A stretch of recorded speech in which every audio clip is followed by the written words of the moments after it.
So let me introduce the last speaker for today, Joshua Lackman from University of Toronto, who'll speak about Generalized van Est map. Okay, so well, thank you to the organizers for inviting me to do this. Today I'm going to be talking about a Generalized van Est map.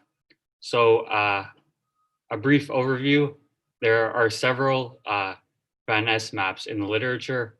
Roughly, they all involve taking certain geometric structures involving Lie groupoids and mapping them to their infinitesimal counterparts, which involve Lie algebroids. So to be more precise, I would say a van Est map is a map taking Lie algebroid cohomology, Lie groupoid cohomology to Lie algebroid cohomology. Examples of such geometric structures, which are classified by cohomology, are groupoid representations on line bundles, groupoid morphisms into C star, equivariant gerbs, central extension of groupoids, and many others. The last example is in the central extension of groupoids is in particular relevant to the quantization of Poisson manifolds. Now, a bit of history. So Van Est originally defined a Van Est map and proved an isomorphism theorem for real Lie group cohomology with coefficients in a representation. Later, Weinstein and Shu generalized the Van Est map to real Lie groupoids in their study of symplectic groupoids and quantization in a paper of the same name. And they proved an isomorphism theorem in low degree. So I believe they proved that if the source fibers of the groupoid are simply connected, then you have an isomorphism up to degree 1 in cohomology between the groupoid cohomology and the Lie algebroid cohomology. Kreinick later completed the proof of the isomorphism theorem, again for coefficients in a representation. Van Est maps have since been studied by Abad, Cabrera, Drummond, Meinrchen, and many others. So what does this talk about? So we'll discuss the generalization of the Van Est isomorphism theorem to Lie groupoids with coefficients in more general sheaves, such as O star, which is either the sheaf of C star valued functions, or if you want the sheaf of S1 valued functions. In addition, we'll discuss the generalization to complex Lie groupoids. And this is the archive link to the relevant paper. So the structure of this talk from this point on will be as follows. So first I'll discuss families of abelian groups. These are basically things that you could take cohomology of. Then I'll discuss Lie groupoid cohomology. Then I'll discuss G modules. Then I'll discuss Lie algebroid cohomology. Then I'll discuss the Van Est theorem, followed by an application. And then hopefully I'll have time to discuss future directions. So let me discuss families of abelian groups now. So let A be an abelian Lie group, then to each manifold X, we have a groupoid, which is the Cartesian product of X with A, whose source and target map are just the projection onto A, and such that the multiplication is induced by the multiplication on A. So XA times XB is just XAB. This is an example of a family of abelian groups, and we denote it by A sub X, and we'll call this the trivial family of abelian groups. So I'll give a more formal definition now. So let X be a manifold. A family of groups over X is a Lie groupoid, M mapping to X, such that the source and target maps are equal. A family of groups will be called a family of abelian groups if the multiplication on M induces the structure of an abelian group on its source or target fibers. The sheaf of sections of a family of abelian groups is a sheaf of abelian groups, and we'll denote it by O of M. So here, there's only one arrow I put. I just did that because the source and target maps are equal, so just pick whichever one you want. My preferred examples to keep in mind are A equals C star or A equals S1. So in this case, you just get, if you choose A equals C star, then the sheaf you get is just a sheaf of C star valued functions. If you, if you use the trivial family of abelian groups. So if you take X cross C star, that forms a family of abelian groups, and the sheaf is the sheaf of C star valued functions. So if you want, for the rest of the talk, you just think only about the sheaf of C star valued functions or the sheaf of S1 valued functions, and it's fine. So now let's discuss the nerve of a Lie groupoid. So I'll denote a Lie groupoid by G mapping to G naught. Now there's a functor which takes Lie groupoids to simplicial manifolds, denoted G to B bullet G. So this is just taking the nerve of the groupoid. So in degree 0, it's just G naught. In degree 1, it's G, the space of morphisms. And in degree n, it's the space of n composable arrows. So for n equals 1, the face maps are just the source and target maps. And then for all other n, the face maps are given by these formulas. They look a bit cumbersome, but they're fine. So the first face map is just dropping the first component.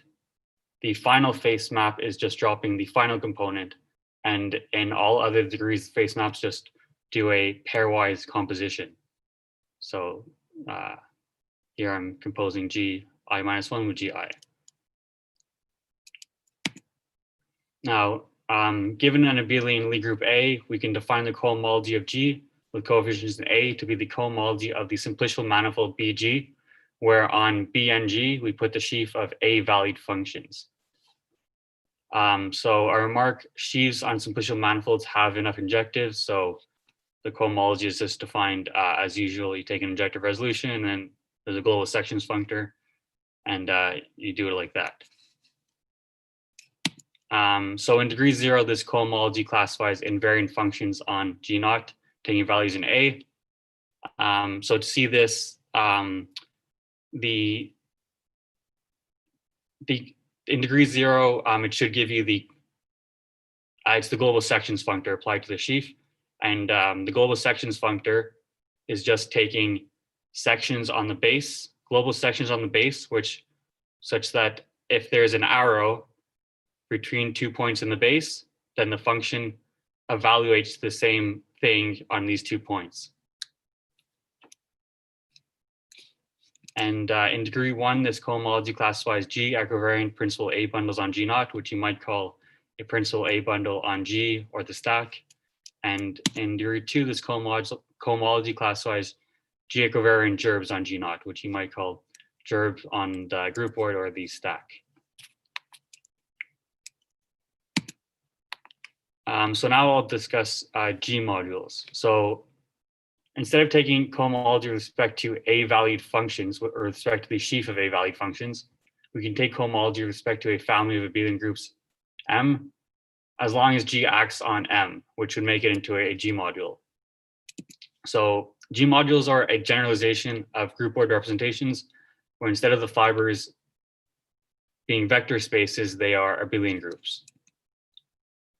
So here's a definition Tu gave in one of his papers. Let G of AB be the space of morphisms with source A and target B. A G module, M mapping to G naught, is a family of abelian groups such that, together with an action of G on M, such that the space of morphisms between A and B act by homomorphisms on the fibers of M over A and B. So here, M sub A, M sub B are the fibers of M over A and B, respectively.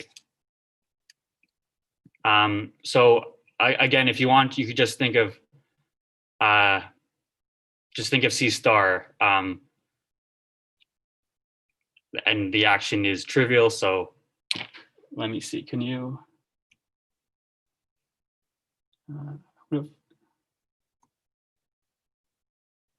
Okay, I'll say that for later.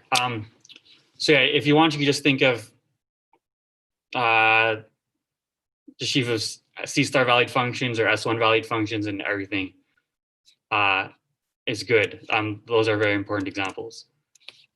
Now, not all G modules are fiber bundles. So this is why I call them, I'm calling them families of abelian groups and not bundles of abelian groups, because they're not necessarily a fiber bundle. And a nice example of a G module which isn't a fiber bundle is what we call C star X star D. This is a G module whose sheaf of sections is isomorphic to the sheaf of meromorphic functions valued in C star, with poles and zeros only allowed on the divisor D. So I'm not saying exactly what it is or what even the groupoid, which is acting, is, but the most important part, I think, is that the sheaf of sections of this G module is the sheaf of meromorphic functions. Later, I'll expound on that a bit, hopefully. So now I'll discuss Lie algebroid cohomology.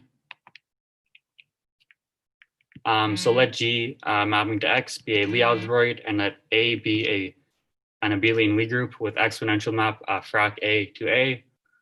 We then define sheaves on X called sheaves of A valued forms as follows.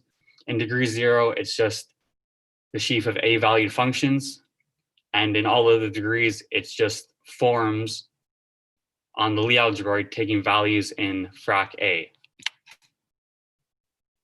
So if big A is big A is say S1, then this is just, then in degree 0, it would just be S1 valued functions, and in all of the degrees, it's just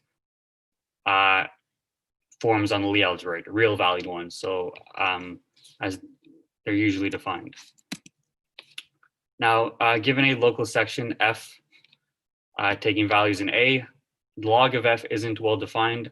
However, DCE of log F is, where DCE is the Shirvali-Eilenberg differential.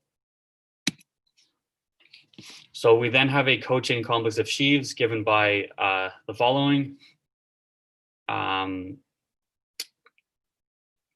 So I didn't say what the Shirvali-Eilenbergs differentials are, but they're, if you don't know, they're basically a generalization of the de Rham differentials. The sheaf cohomology of the above complex of sheaves is known by H star frac G A. Now, an example of this is de Link cohomology. So if in the previous slide we let frac G be the tangent bundle of X, and we let A equals be C star, then the cochain complex we get is the following. So here omega 1 XC is one forms, de Rham 1 forms valued in C, omega 2 XC is differential 2 forms valued in C. In degree 1, this cohomology classifies complex line bundles with a flat connection. Now, the initial integration, by which I mean the source simply connected integration of the tangent bundle, is the fundamental groupoid. So a Van Est theorem stated in the right context should tell you when a line bundle with a flat connection integrates to a representation of the fundamental groupoid. And the answer is always. Basically, this is because the source fibers, if they're simply connected, then you get an isomorphism in degree 1. And I'll explain more about that later. So now I'll discuss the Van Est map. So there's a map from Lie groupoid cohomology to Lie algebroid cohomology called the Van Est map. I'm not going to say exactly what it is because it's a bit involved. In my parallel talk, I'll talk more about it, but it has some important properties. So if the source fibers of the groupoid are n connected, then this map is an isomorphism up to degree n and injective in degree n plus 1. Now, given a source fiber of the groupoid, there's a translation map which takes a class in Lie algebroid cohomology to a class in cohomology of the source fiber. So in the case that the class in Lie algebroid cohomology is given by a form, so like an n form on the Lie algebroid, then this translation map is just doing a right translation of the form to a fiberwise differential form on the groupoid. But not all classes in the Lie algebroid cohomology are given by differential forms. So in general, it's similar, but slightly more complicated than that. But the point is that if the source fibers of the groupoid are n connected, then a class in degree n plus 1 in Lie algebroid cohomology is in the image of the Van Est map if and only if the translation of this class to each source fiber is trivial. So that means here, basically, if you know the fibers are n-connected, then you have a way of computing the cohomology of the groupoid up to degree n+1. In higher degrees, it doesn't tell you anything. So if the fibers are simply connected, then you can compute the cohomology up to degree 2, but in degree 3, the theorem doesn't tell you anything. So here's an application. Let x pi be a log symplectic complex manifold with smooth zero locus given by so pi here is a Poisson structure, and you raise it to the power of n, and the zero locus is all points on which the Poisson structure vanishes. So if you don't know what that means, basically pi is a holomorphic Poisson structure such that the inverse of pi is a 2 form with possible logarithmic singularities on D, and which is symplectic away from the divisor. So an example of this is given by pi equals x del x wedge del y on x is equal to C2. And here the divisor is all the points where pi vanishes, which is just when x is equal to 0. Now, suppose that pi inverse has integral periods on x minus d. So on x minus d, pi inverse is a perfectly good 2 form, and we're supposing that it has integral periods there. Then if g omega is a source simply connected symplectic groupoid integrating the Poisson manifold x pi, then omega is pre-quantizable to a C star extension of G. So if you don't know what that means, what I mean is that if pi inverse has integral periods on the complement of the divisor, then there's a line bundle over the groupoid, which has a multiplication on it, which is compatible with the multiplication on the groupoid, and such that the curvature of this line bundle is omega. This is essentially what I mean. So this is a pre-quantization result for Poisson manifolds. Now, I'd like to discuss some future directions that I've been working on with Francis Bischoff. So I don't want to get too much into double Lie groupoids, but I'll try to explain why a souped up version of the Van Est map is desired, one which takes the cohomology of a double Lie groupoid to the cohomology of its Lie algebraic groupoid. So let me show you some diagrams. So a double Lie groupoid looks like this. So essentially you have G is G1. This is a groupoid over both G1 naught and G. And then G1 naught is a groupoid over G naught, and G is a groupoid over G naught as well. So this is called a double groupoid. You could think of it as a Lie groupoid in the category of Lie groupoids. Basically, how I think of it is on the top row, you have this groupoid, and I think of this as being a groupoid over the groupoid on the bottom row. Now you can differentiate this, and you get something like this. It's a Lie algebraic groupoid. So you could think of this as a so G1 mapping to G is a Lie algebroid, G1 naught mapping to G naught is a Lie algebroid, and you could think of this as a Lie algebroid in the category of Lie groupoids.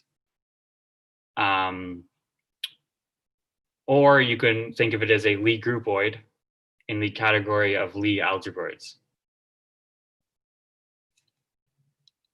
And now the cohomology, so I'm not going to say exactly how to define it, but the cohomology of a Lie algebroid groupoid is something which basically mixes Lie algebroid cohomology with Lie groupoid cohomology. It's not much more complicated than the cohomology of a groupoid, though.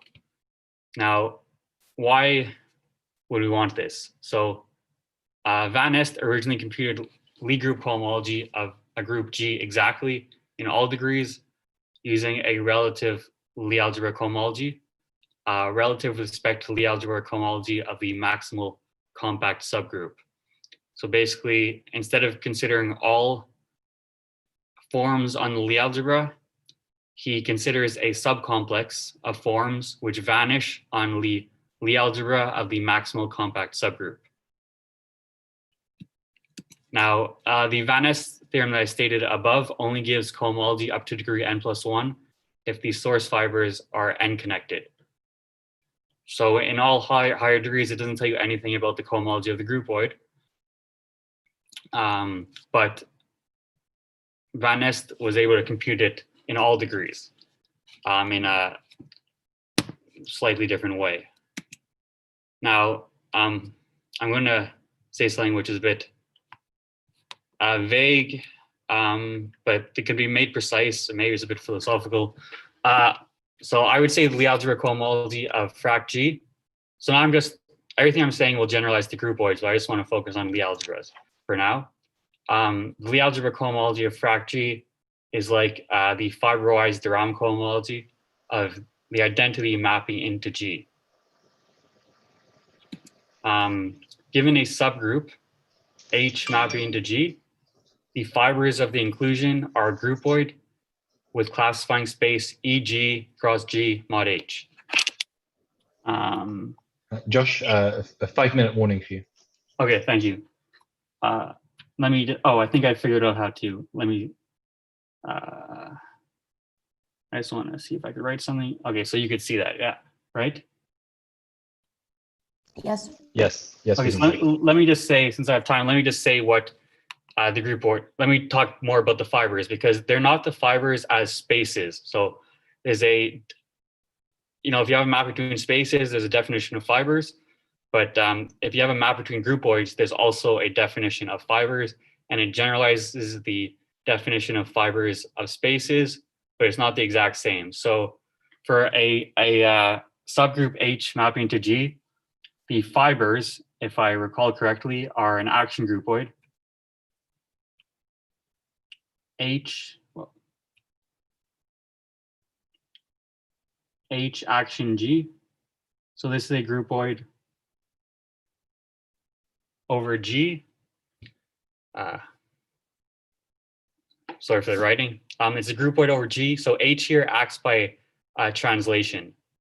And these are the fibers of the inclusion map. And the classifying space of this groupoid is EG cross G mod H.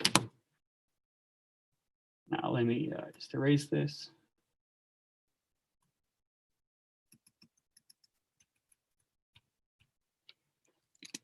So to get Van Est original result, we need to compute the fiberized de Rham cohomology of K mapping to G, where K is the maximal compact subgroup of G. So to be more precise, this is the cohomology of a Lie algebroid groupoid associated to K mapping to G. To make this slightly less vague, the Lie algebroid groupoid associated to K mapping to G can be thought of as the normal bundle of K inside G with some additional structure. So like if K is the point, then the Lie algebra groupoid is just a Lie algebra. And it's just the normal bundle of the identity inside the group with some extra structure. So when I say Lie algebra groupoid here, you could sort of imagine normal bundle, and it's somewhat true. Now, it's a fact that the inclusion of the maximal compact subgroup of a group inside G is a weak homotopy equivalence of spaces. Thus, its fiber is weakly contractible because its classifying space is given by EG cross G mod K. So remember, the fiber of K mapping to G is the classifying space of this fiber is EG cross G mod K. And since K mapping to G is a weak homotopy equivalence, it follows from the Serre spectral sequence that EG cross G mod K is weakly contractible. And this implies that the cohomology of the Lie algebra groupoid is isomorphic to the cohomology of G in all degrees. So this is kind of like the cohomology of the normal bundle of K inside G is the cohomology of the Lie group. And this implies Van Est's original result. And that's basically all I wanted to say. Okay, thank you very much, Josh, for a wonderful talk. So that was the last talk of our session. Let's give Josh a nice round of applause, including emojis. Everyone should use their emojis. Thank you. Excellent.